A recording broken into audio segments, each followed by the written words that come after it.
What is up, you guys? This is your boy Group Dilla the Hun, and today I wanted to just talk to you guys a little bit about the FIFA store and just kind of do like a little bit of a merch review.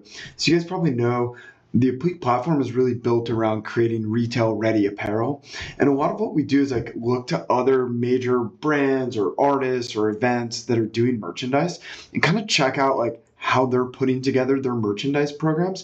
And a lot of the great ideas that we have, for the Complete platform, like sewing woven labels or using embroidered patches, comes from like these design references that exist, that other people are using to create products, and like bringing those to market as a platform and making them available for everyone to create merchandise just like the pros. So obviously, with the World Cup going on here in the U.S., it's definitely a little bit of a moment for soccer or football. Probably not the most popular American sport, but FIFA has a massive audience. What is it, 54 million followers? And so here we are on the official FIFA store, and I just want to pick through some of their products with you guys and give you guys some of my thoughts and feedback. The first thing I was going through is like their headwear, and I found this little hat here. It's like a mesh trucker hat, has a rope, which is probably the most popular style of hat right now. It's either like these mesh rope hats, or like these perforated hats. So I think it's definitely like an on point style choice.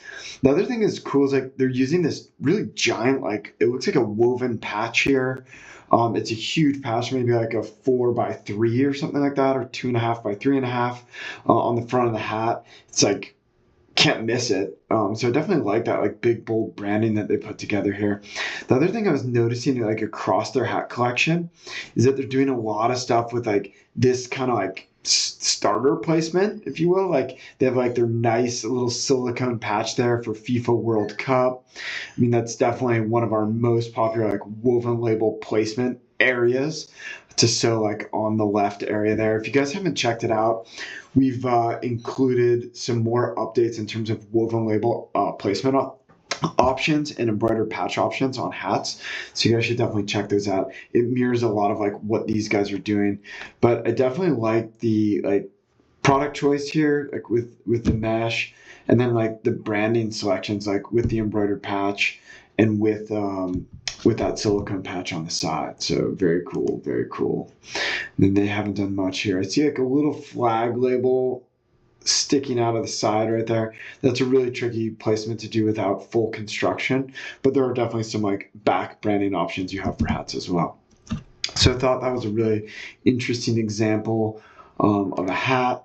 The next one I want to jump to is the t-shirt. I think the biggest thing that sticks out to me about like their t-shirt collection overall is really just like their brand partnership with Adidas. Like anytime that you're building merchandise and you can collaborate with somebody, whether it's like a celebrity, whether it's like another top brand that you can work with, or if you're coming at it from the brand perspective, if you can buy a license for other things that are meaningful in your market, like partnering with FIFA in the World Cup. I think that was definitely a power move for Adidas. It puts their brand in front of like this rabid kind of football or soccer audience out there. So I thought this was really tasteful. I like how they did the branding here too. Looks like just a really simple print, but then they also have like their brand and neck tag, which like if you're thinking about relabeling or labeling apparel, I definitely like the neck print option the most for t-shirts.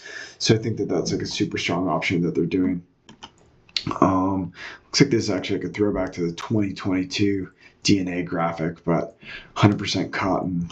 So yeah, it's a really pretty simple shirt. Something that you could easily deliver on print on demand platforms this day and age. The next thing I want to jump over to is like their sweatshirts.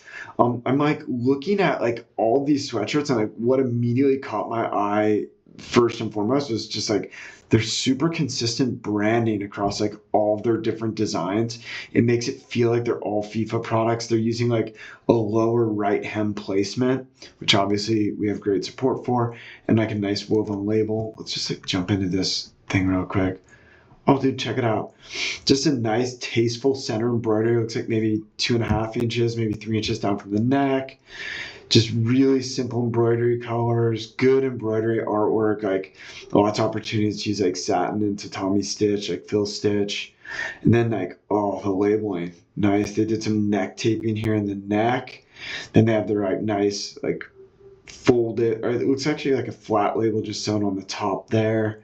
Then of course at the bottom here they're doing like they're sewn on FIFA Classics. In this case, they've actually created like an entire collection of products called their Classics, and I think they're branding them all with that Classics label. So even within like a single World Cup drop, they have like sub collections, and like this, their Classics collection. Obviously, this one's a throwback to the '94 FIFA World Cup, so that's pretty awesome. Really, really strong on the branding.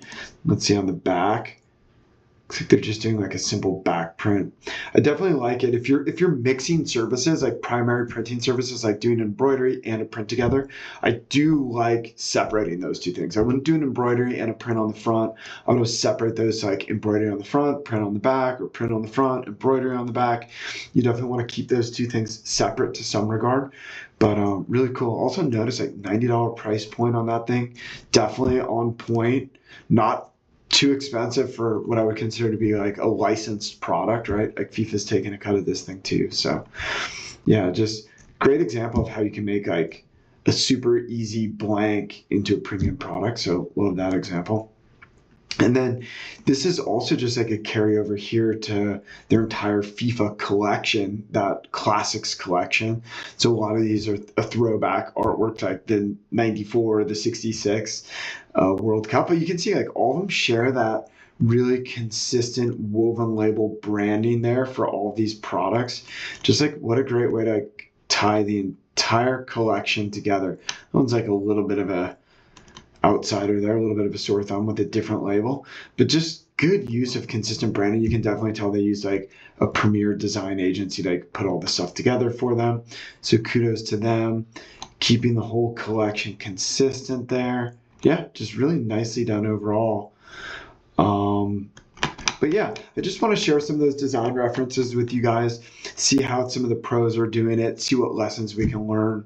Hopefully just like reviewing this gives you like a better context for like how you guys can create premium collection products, how you guys can either use licensed artwork, partner with other brands, partner with other celebrities, use key branding elements like make collections stand out, make products feel premium.